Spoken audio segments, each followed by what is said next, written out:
নমস্কার। গল্পকথনে সকল শ্রোতা বন্ধুকে আরও একবার স্বাগত জানাই। বন্ধুরা কেমন আছেন? আশা করি ভালো আছেন, সুস্থ আছেন। আপনাদের কাছে আমার আজকের নিবেদন আশাপূর্ণা দেবীর লেখা ছোট গল্প চাওয়া পাওয়া। ডাক্তাররা ভরসা দিলেও ছেলে বউ কিছুতে ভরসা পাচ্ছে না। ফেরার কথা তুলতেই হাঁ হাঁ করে বলছে, না না বাবা, আপনি বুঝছেন না, এখনও আপনার যথেষ্ট দুর্বলতা রয়েছে।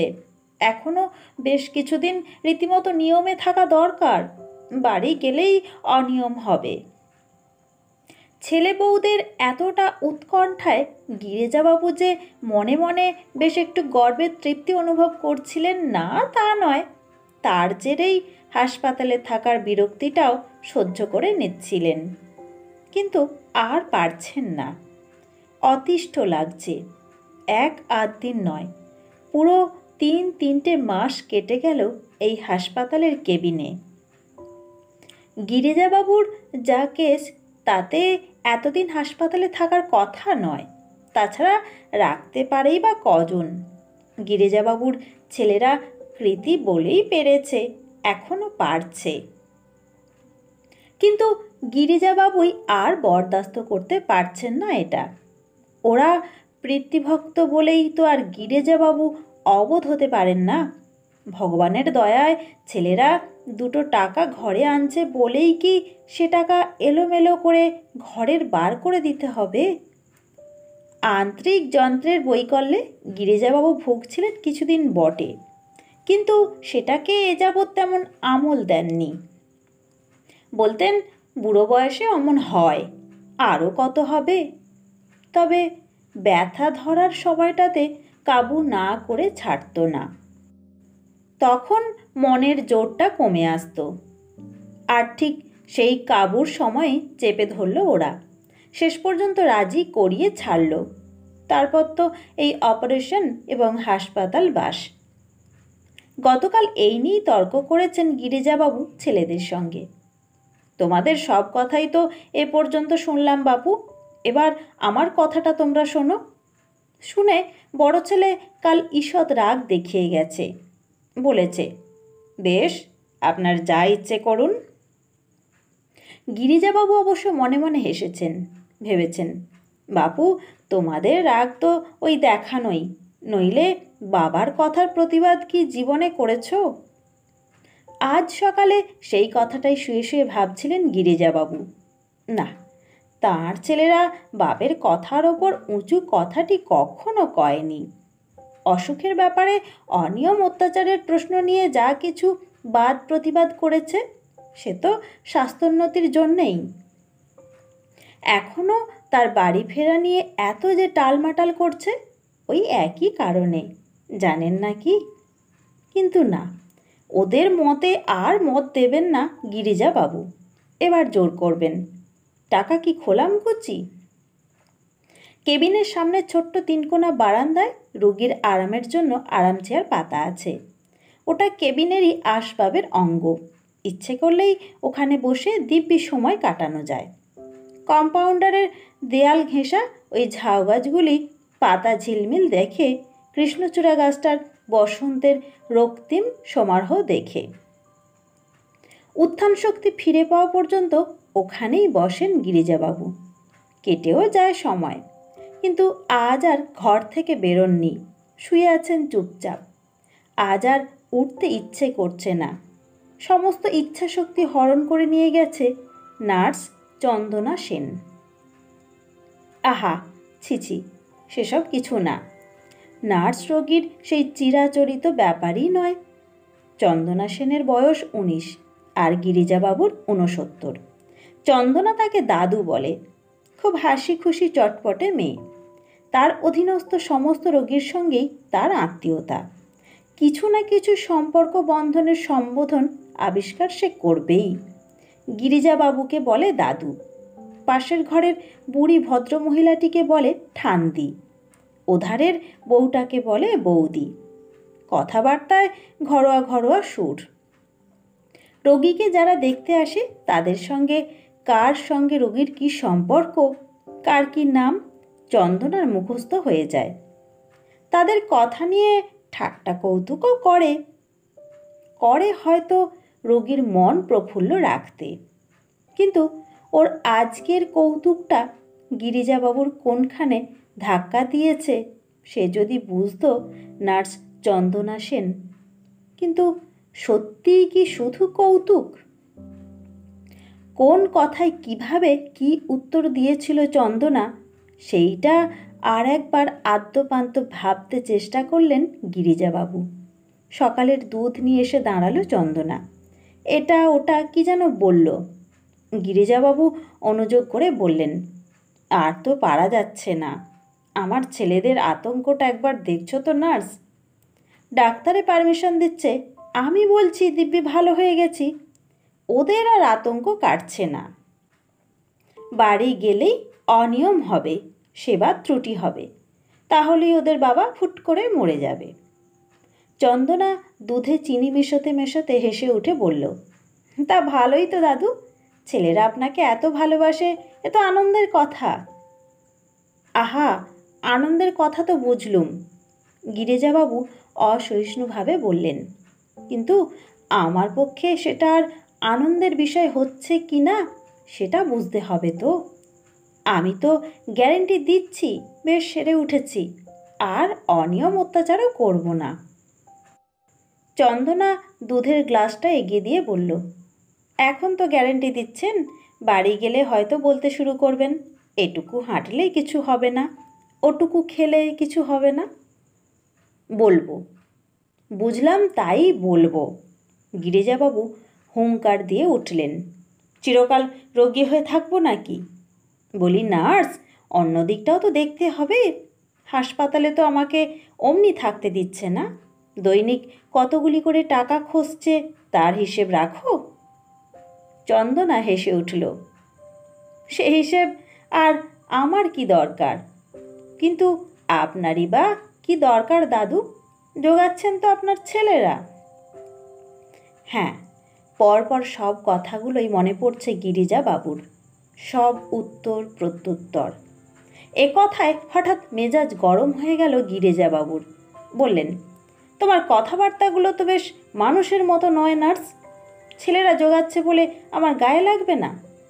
কি কষ্টে কত গায়ে রক্ত জল করে ওরা টাকা উপায় করছে, সে কথা আমি বুঝবো না? চন্দনা খালি দুধের গ্লাসটা গিরিজাবাবুর হাত থেকে ফিরিয়ে নিয়ে হেসে উঠে বলল, তা সে তো আপনি বুঝছেনই, কিন্তু তারা যদি এটাই সুবিধে বলে বোঝেন। সুবিধে? রীতিমতো চেঁচিয়ে উঠলেন গিরিজাবাবু। সুবিধে? সুবিধে মানে কি নার্স? তোমার এ কথার মানে কি? কি মুশকিল, চড়ছেন কেন দাদু? চন্দনা সেন একটু সামলে নিয়েছিল নিজেকে, সামলে নিয়ে বলল, মানে আর কি, ওরা মনে করেছেন আপনার এখানেই সুবিধে হচ্ছে। গিরিজাবাবু ধৈর্য রাখতে পারছিলেন না, চেঁচিয়েই যেন প্রতিপক্ষ সামনে রয়েছে এইভাবে বলতে লাগলেন, সে কথা তো আমি 1000বার বলছি যে আর এখানে তিষ্ঠতে পারছি না আমি। বুঝলাম এখানে আমার খুব সেবা যত্ন হচ্ছে, কিন্তু মানুষের মন বলেও তো একটা জিনিস আছে। বাড়ি ছেড়ে নাতি পুতিগুলোকে ছেড়ে কতকাল পড়ে থাকবো? তাছাড়া ডাক্তারে বলছে, অথচ ওরা মিথ্যে ভয়ে অনর্থক জোর করছে। শুনে চন্দনা সেন জোরে হেসে উঠল। মিথ্যে ভয়টা তো সত্যির চাইতে জোরালো হবেই দাদু, নইলে সত্যি ভয় যেদিন পেয়েছিলেন ওরা, সেদিন কি আর মুখে কথাটি ছিল? শুধু মুখগুলি শুকিয়ে আমসি হয়ে গিয়েছিল। রাগ ভুলে তৃপ্তির হাসি হাসলেন গিরিজাবাবু। হ্যাঁ, স্পষ্ট মনে পড়ছে, হাসলেন তিনি, তৃপ্তির আর গর্বের হাসি। বললেন, ওই তো ব্যাপার, মা গেছে ও বছর, এখন বাপকে নিয়ে সর্বদা হারাই। নইলে আমি কি রোগকে গ্রাহ্য করবার ছেলে? ওরাই একেবারে ব্যস্ত হয়ে উঠল, এই বেলা চিকিৎসা করা দরকার, এই বেলা অপারেশনের দরকার, তারপর এই ফৈজত দেখো না, জেনারেল বেডে চলবে না, কেবিন চাই, আলাদা চাকর চাই, যাতে বাপের এতটুকু কষ্ট না হয়। তা সেদিন খুব ভয় পেয়েছিল, কি বলো? আরও একবার পরিতৃপ্তির হাসি হাসলেন গিরিজাবাবু। কিন্তু চন্দনাও হাসল কেন? রহস্যময় হাসি। হেসে বলল, কোন দিন? কোন দিন? গিরিজাবাবু নিতান্তই চটলেন। কোন দিন মানে? ওই তো বললে নিজেই, অপারেশনের দিন ওদের মুখগুলো শুকিয়ে আমসি হয়ে গিয়েছিল। চন্দনা দুধের গ্লাসটা নামিয়ে রেখে চলে যেতে যেতে মুচকে হেসে বলে গেল, সেদিনের কথা তো বলিনি। বলছিলাম, অপারেশনের পর যেদিন প্রথম আপনার জ্ঞান হলো, অক্সিজেন বন্ধ করা হলো, ডাক্তার বললেন ক্রাইসিস কেটে গেছে। গিরিজাবাবু প্রায় ধমক দিয়ে উঠলেন, নার্স, চলে যেও না, দাঁড়াও, অমন উল্টোপাল্টা কি বলছো বুঝিয়ে দিয়ে যাও। যেদিন জ্ঞান হলো সেদিন কিসের ভয়? কি মুশকিল! শেষ হুলটি বিধিয়ে দিয়ে চলে গেল চন্দনা। আপনি যে দেখছি একেবারে ছেলে মানুষ, কি ভয় বুঝলেন না? যে ভয়ে দৈনিক 22 টাকা খরচ করতেও গায়ে লাগে না, সেই ভয়। চন্দনা চলে যাওয়া পর্যন্ত আর উঠতে পারেননি গিরিজাবাবু। স্তম্ভিতের মতো বিছানায় পড়ে আছেন। রোগশয্যার পাশে দেখা ওদের উদ্বিগ্ন মুখের রেখাগুলোর ভাষা হাতড়াচ্ছেন মনে মনে। যে রেখাগুলো দেখলে চৈতন্য অচৈতন্যের মধ্যেও বুকটা আনন্দে, আবেগে, গর্বে, পুলকে ভরে উঠত গিরিজাবাবুর। বুকের সেই ভরাটি ভাবটা কোথায় গেল? একটা বাচাল মেয়ের বাজে তামাশায় সমস্ত পৃথিবীটাই ফাঁকা ফাঁকা লাগছে কি জন্যে? দাদা, আজ বাইরে বেরোননি যে? চমকে উঠে বসলেন গিরিজাবাবু। ডাকে কে? দরজায় দাঁড়িয়ে পাশের কেবিনের বুড়ি ভদ্রমহিলা, চন্দনার ঠান্দি। বিধবা, পাতলা শুকনো চেহারা, চুল ছোট ছোট করে ছাঁটা, কথায় প্রাদেশিক টান। গিরিজাবাবু যখন বারান্দায় আরাম চেয়ারে গিয়ে বসেন, মাঝে মাঝে দেখা হয় মহিলাটির সঙ্গে। তিনিও উদয়াস্ত ওই বাইরেই থাকেন, কিন্তু এমন কিছু আলাপ হয়নি। এক আধ দিন সামান্য দু একটা কথা। ভদ্রমহিলা আবার প্রশ্ন করলেন, শরীর ভালো আছে তো?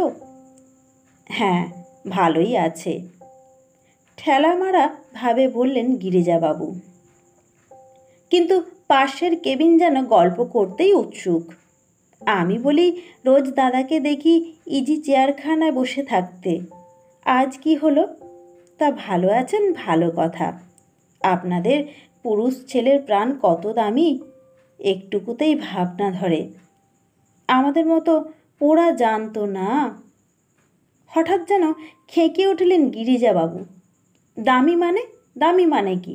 বুড়ো হলে কেউ দামি নয়। ভদ্রমহিলা কিন্তু এ ধমকে দমলেন না।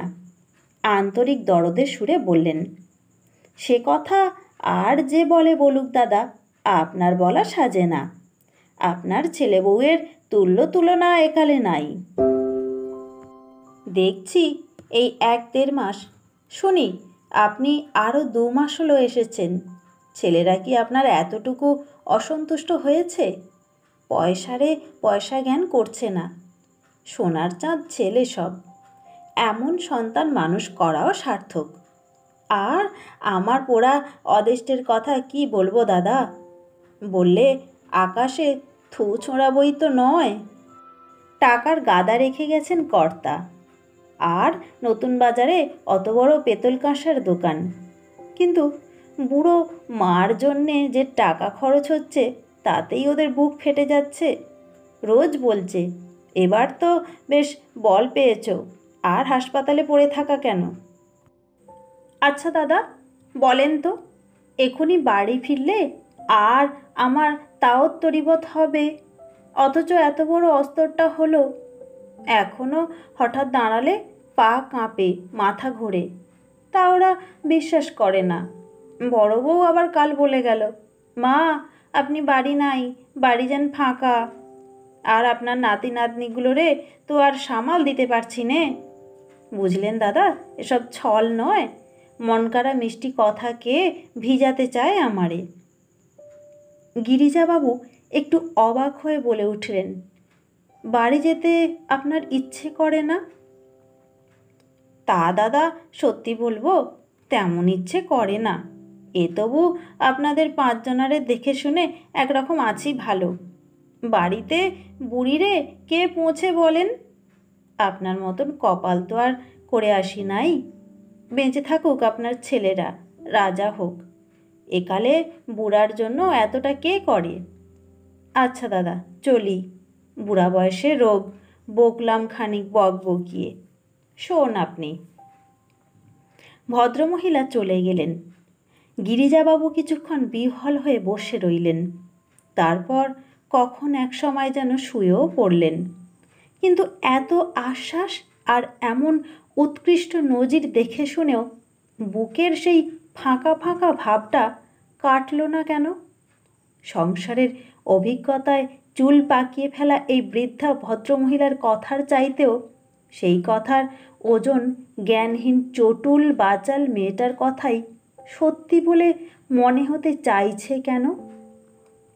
কেন বারবার স্মরণ করতে চেষ্টা করছেন ওর ছেলে বউয়ের মুখে কোন মুহূর্তে আশার ছাপ দেখেছিলেন আর কোন মুহূর্তে হতাশার? চন্দনা সেন কি সম্পূর্ণ দায়ী, না নিমিত্ত মাত্র? এতক্ষণ আপনারা শুনছিলেন আশাপূর্ণা দেবীর লেখা ছোট গল্প চাওয়া পাওয়া। গল্পটি ভালো লাগলে ভিডিওতে একটা লাইক দিয়ে পাশে থাকবেন। সকলকে অনেক ধন্যবাদ। নমস্কার।